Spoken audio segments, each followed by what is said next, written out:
Let's continuation with amines. So that is called diazonium salts. Okay. So these are the second part of the amines chapter. So this is what purely this is organic. This is purely aromatic amines. Based on the aromatic amines, we are going to continue as the name as diazonium salts.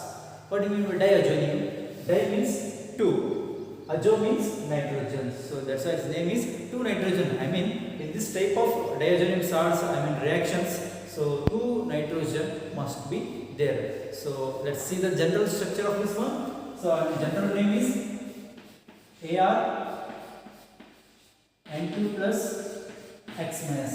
Its general structure formula, general name is Ar N2 plus X minus.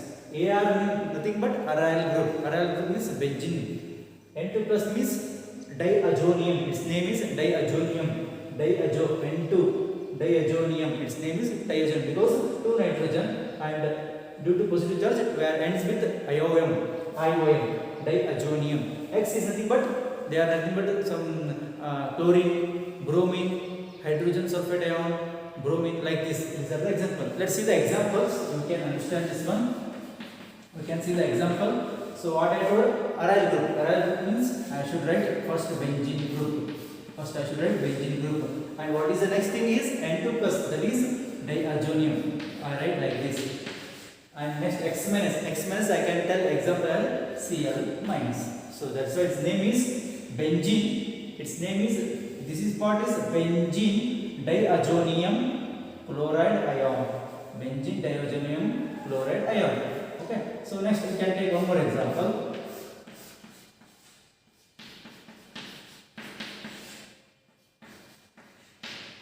What his name is benzene diazonium bromide ion. Okay, this is one example. One more example.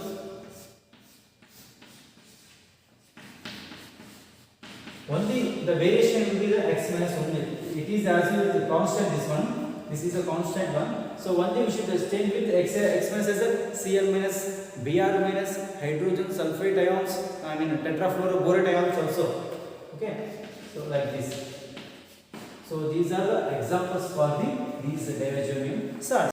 Let us discuss the stability of the diazonium salts. Again, there will be 2 classes will be there. That is called aliphatic diazonium salts and another one is aromatic diazonium salts. And you know that aromatic are always stable because of the benzene ring. So what happens? There will be movement of the pi electrons, that is called resonance. That will be resonance takes place in the aromatic compounds. Whereas in aliphatic, so that type of we are not going to expect here. So that's why aliphatic diazonium salts are always less stable, are always not stable.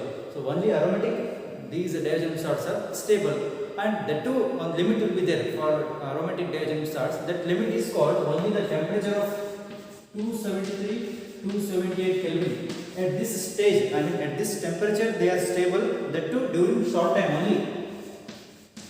Very short time they are going to be stable. They are going to be stable only at this short time and at this temperature only. And aliphatic amines, they are not stable. And come to the stability parameter of these aromatic diazonium salts. You can see here.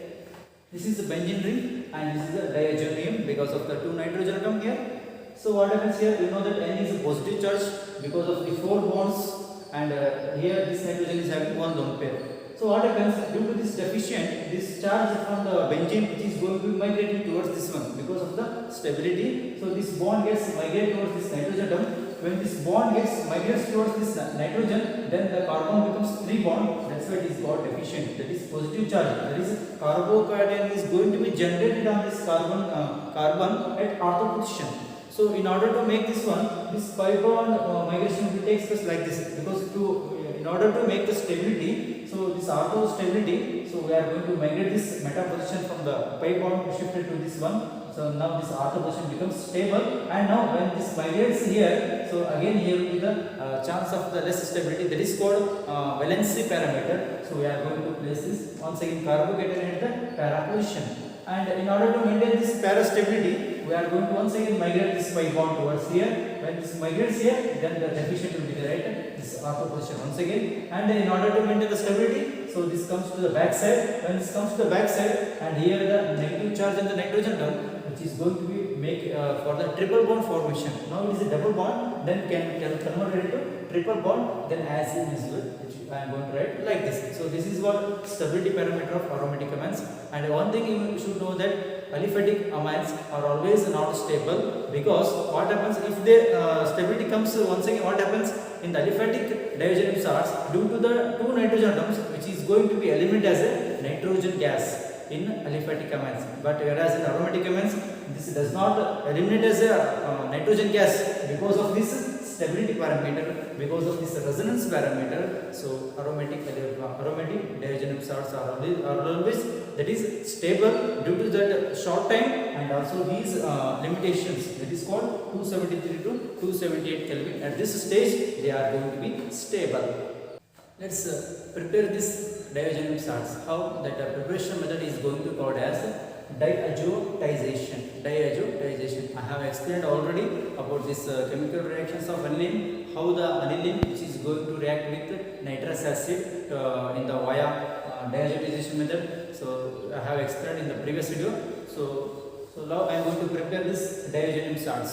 I am going to use here primary amine, that is called aniline. Why I should not take aliphatic amines? Because they are not stable. So that's why I am going to take it as a aniline. We are familiar with already aniline. So that's why I am going to take this as a aniline.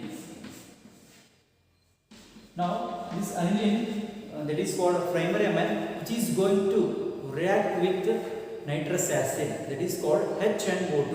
And one thing you should know that in last previous video we have explained that nitrous acid is not readily available easily. So what I have to do? We are going to prepare this HNO2. So like we are going to use this sodium nitrate salt plus hydrochloric acid. So we are going to get as a generating the HNO2. We are going to generate the HNO2. Later that HNO2 is come and attack with this primary amine. So overall steps I am going to write it as I am going to form the diazonium salts.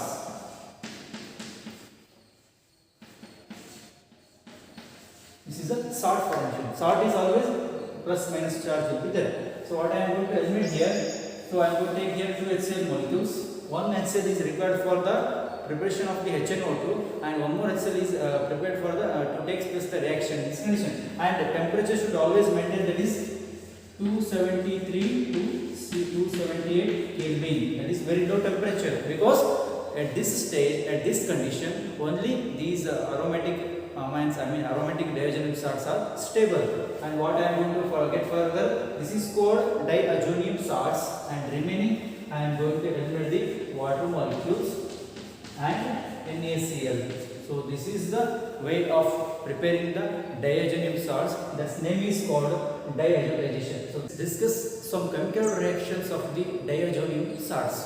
So in diazonium salts, they undergo chemical reactions. Various named specialized reactions will be takes place here. So here what happens, the N2 group, that is diazonium, 2 nitrogen which is attached to the benzene ring directly, which is going to eliminate as a nitrogen gas.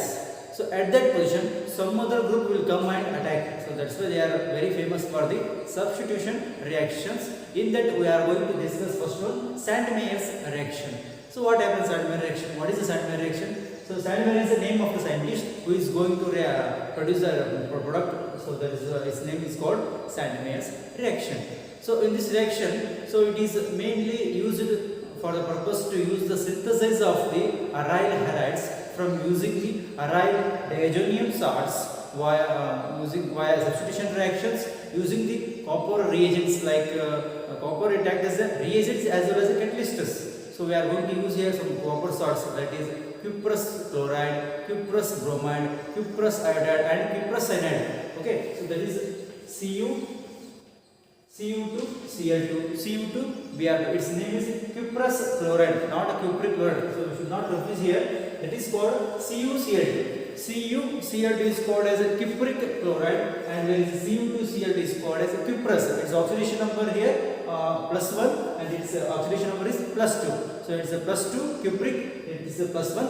We are going to name it as cuprous. We can see here. I am going to take directly diazonium salts.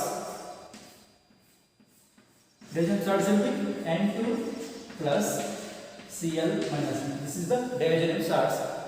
This is going to take this reaction in the presence of some copper reagents.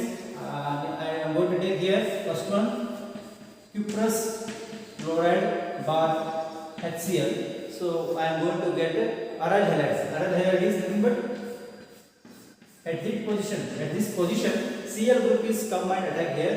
So that's why its name is chlorobenzene. This is called aryl halide. So you are going to synthesize aryl halide from aryl diazonium salts. So this is the first one. And also I can take here cuprous bromide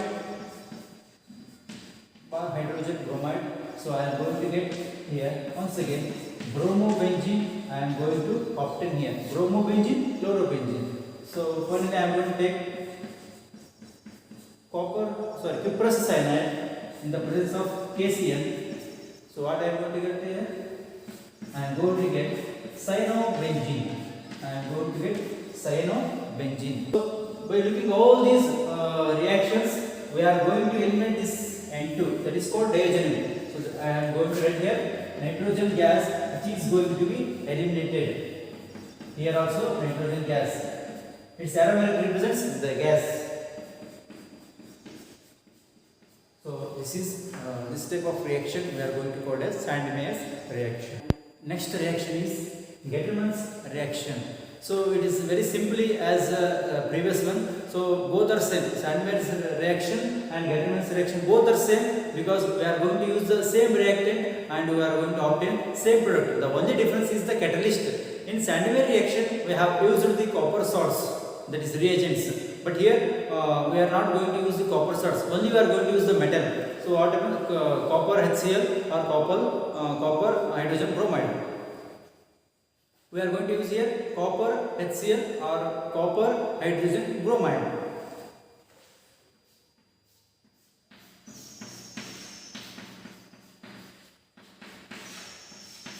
So this is called benzene diazonium chloride. So this is takes place in the presence of copper. Only metal I am going to use here, not salt. So you should not get confused here. That is called salts, and this is only metal copper HCl. We are going to obtain the same product, because the substitution reaction I am going to eliminate the nitrogen gas and chlorine comes and here. So its name is once again chlorobenzene. What I have eliminated here? Only I have eliminated the nitrogen gas. And also similarly I am going to take one more copper in the presence of hydrogen bromide. So I am going to get the bromobenzene, and I am going to eliminated nitrogen gas. Next reaction is Schiemann reaction. So this is who is the scientist who is going to synthesize fluorobenzene. He is going to concentration on the fluorobenzene. So same, the reaction will be the same, will be there. So that is called benzene diazonium chloride, and he is going to use acid like fluoroboric acid. Fluoroboric acid, and he is going to obtain the fluorobenzene. He is going to obtain, and N2 group. These are the better leaving group, which is going to be eliminated very easily, and remaining BF3 plus HCl.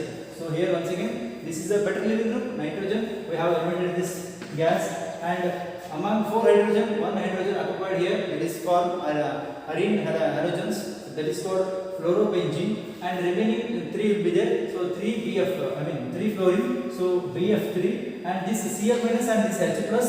So here we are going to make like this. So this is the Schiemann reaction.